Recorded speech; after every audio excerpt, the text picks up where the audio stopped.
Aubrey and Ava are doing a book report on what book? Rebecca. Rebecca of Sunnybrook Farm, which Ivy cut the cover up. Wait, what? Wait. See, look. You see America? Says it's America.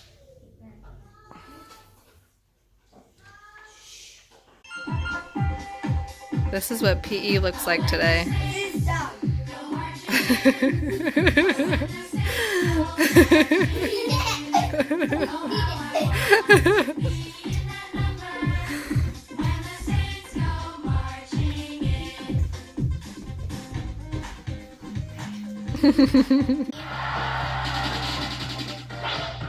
Wait, what's going on? What is Ollie have to do it again?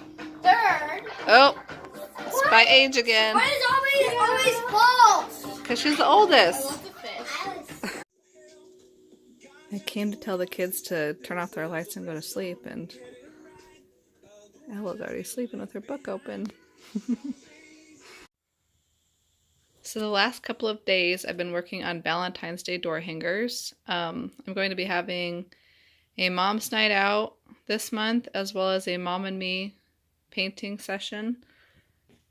And so I wanted to paint some examples. So these are all pretty basic.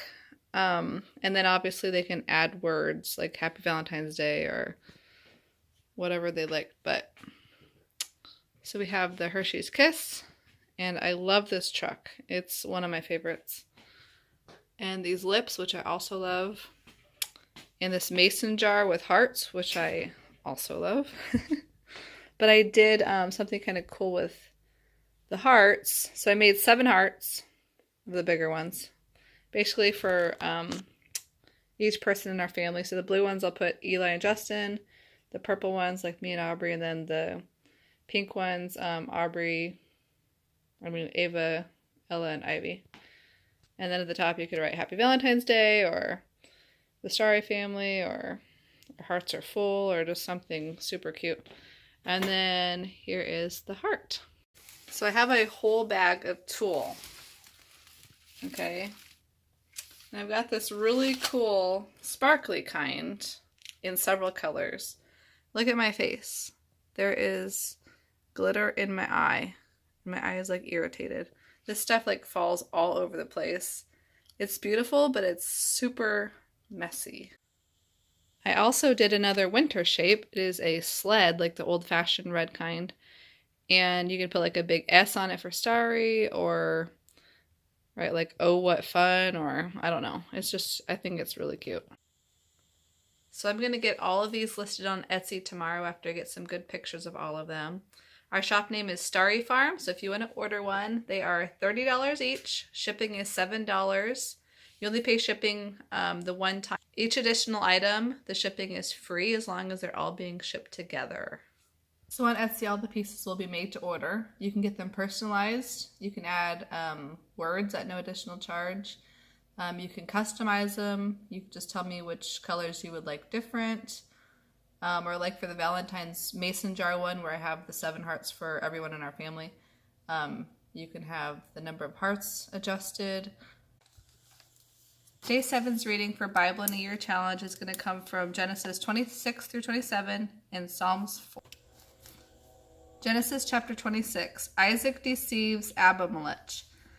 Now a severe famine struck the land, as had happened before in Abraham's time. So Isaac moved to Gerar, where Abimelech, king of the Philistines, lived. The Lord appeared to him there and said, "Do not go to Egypt. Do as I say and stay here in this land. If you do, I will be with you and bless you. I will give all this land to you and your descendants, just as I solemnly promised Abraham your father. I will cause your descendants to become as numerous as the stars, and I will give them all these lands. And through your descendants, all the nations of the earth will be blessed. I will do this because Abraham listened to me and obeyed all my requirements, commands, regulations, and laws." So Isaac stayed in Gerar, and when the men there asked him about Rebekah, he said, "She is my sister." He was afraid to admit that she was his wife. He thought they would kill him to get her, because she was very beautiful. But sometime later, Abimelech, king of the Philistines, looked out a window and saw Isaac fondling Rebekah. Abimelech called for Isaac and exclaimed, "She is obviously your wife. Why did you say she was your sister?" Because I was afraid someone would kill me to get her from me, Isaac replied. How could you treat us this way? Abimelech exclaimed. Someone might have taken your wife and slept with her, and you would have made us guilty of great sin. Then Abimelech made a public proclamation. Anyone who harms this man or his wife will die. Conflict over water rights. That year Isaac's crops were tremendous. He harvested 100 times more grain than he planted, for the Lord blessed him. He became a rich man, and his wealth only continued to grow. He acquired large flocks of sheep and goats, great herds of cattle, and many servants. Soon the Philistines became jealous of him, and they filled up all of Isaac's wells with earth. These are the wells that had been dug by the servants of his father Abraham. And Abimelech asked Isaac to leave the country. Go somewhere else, he said, for you have become too rich and powerful for us. So Isaac moved to the Gerar Valley and lived there instead. He reopened the wells his father had dug, which the Philistines had filled in after Abraham's death. Isaac renamed them using the names Abraham had given them. His shepherds also dug in the Gerar Valley and found a gushing spring. But then the local shepherds came and claimed the spring. This is our water, they said, and they argued over it with Isaac's herdsmen. So Isaac named the well Argument, because they had argued about it with him. Isaac's men then dug another well, but again there was a fight over it, so Isaac named it Opposition. Abandoning that one, he dug another well, and the local people finally left him alone. So Isaac called it Room Enough, for he said, At last the Lord has made room for us, and we will be able to thrive. From there Isaac moved to Beersheba, where the Lord appeared to him on the night of his arrival. I am the God of your father Abraham, he said. Do not be afraid, for I am with you and will bless you. I will give you many descendants, and they will become a great nation. I will do this because of my promise to Abraham, my servant. Then Isaac built an altar there and worshipped the Lord. He set up his camp at that place, and his servants dug a well. A treaty with Abimelech. One day Isaac had visitors from Gerar. King Abimelech arrived with his advisor, Ahuzeth, and also Phicol, his army commander. Why have you come? Isaac asked them. This is obviously no friendly visit, since you sent me from your land in a most unfriendly way. They replied, We can plainly see that the Lord is with you, so we decided we should have a treaty, a covenant between us. Swear that you will not harm us, just as we did not harm you. We have always treated you well, and we sent you away from us in peace. And now look how the Lord has blessed you. So Isaac prepared a great feast for them, and they ate and drank in preparation for the treaty ceremony. Early the next morning, they each took a solemn oath of non-aggression. Then Isaac sent them home again in peace. That very day, Isaac's servants came and told him about a well that they had dug. We found water, they said. So Isaac named the well Oath. And from that time to this, the town that grew up there has been called Beersheba, Well of the Oath.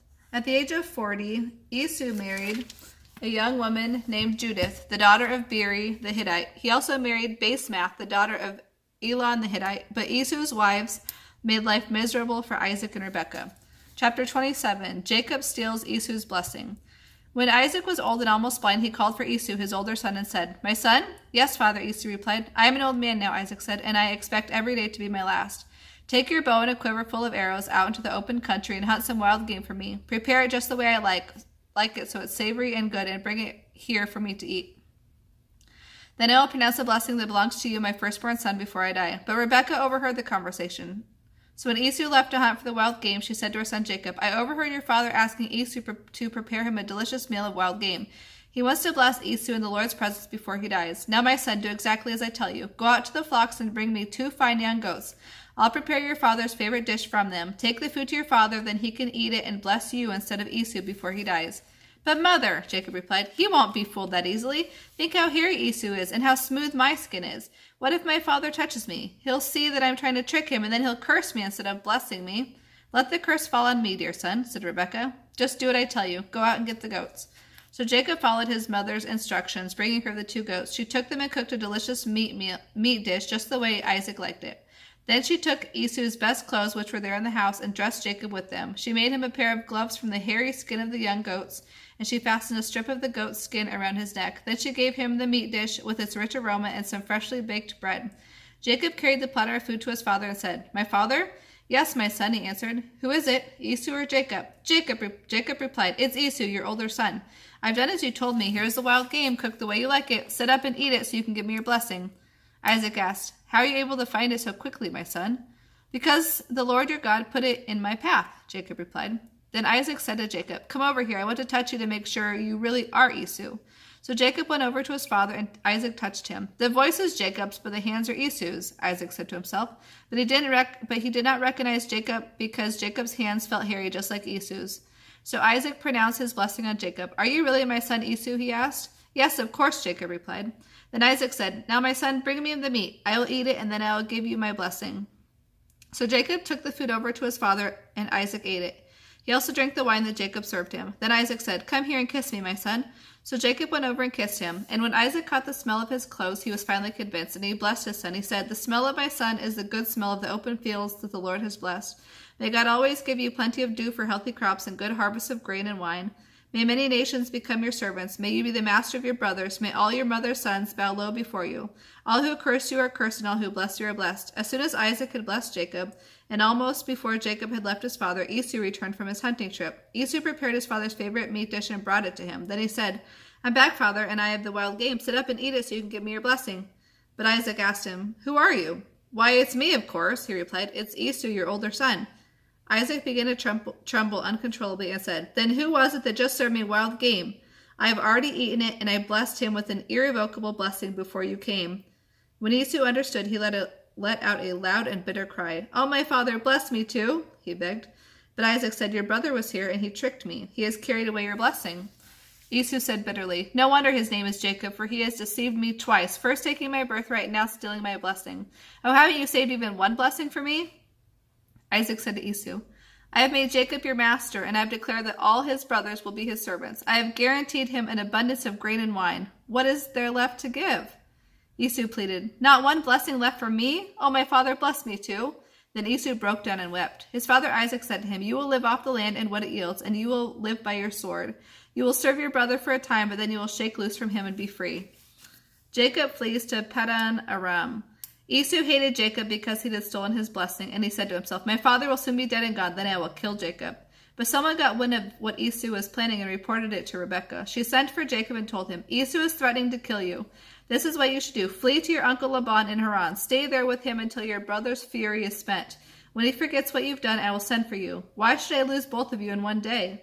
Then Rebekah said to Isaac, "I am sick and tired of these local Hittite women. I'd rather die than see Jacob marry one of them." Psalms 4. Answer me when I call, O God who declares me innocent. Take away my distress. Have mercy on me and hear my prayer. How long will you people ruin my reputation? How long will you make these groundless accusations? How long will you pursue lies?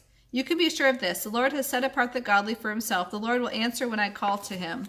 Don't sin by letting anger gain control over you.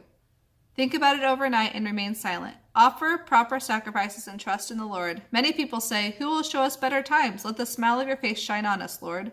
You have given me greater joy than those who have abundant harvests of grain and wine. I will lie down in peace and sleep, for you alone, O Lord, will keep me safe.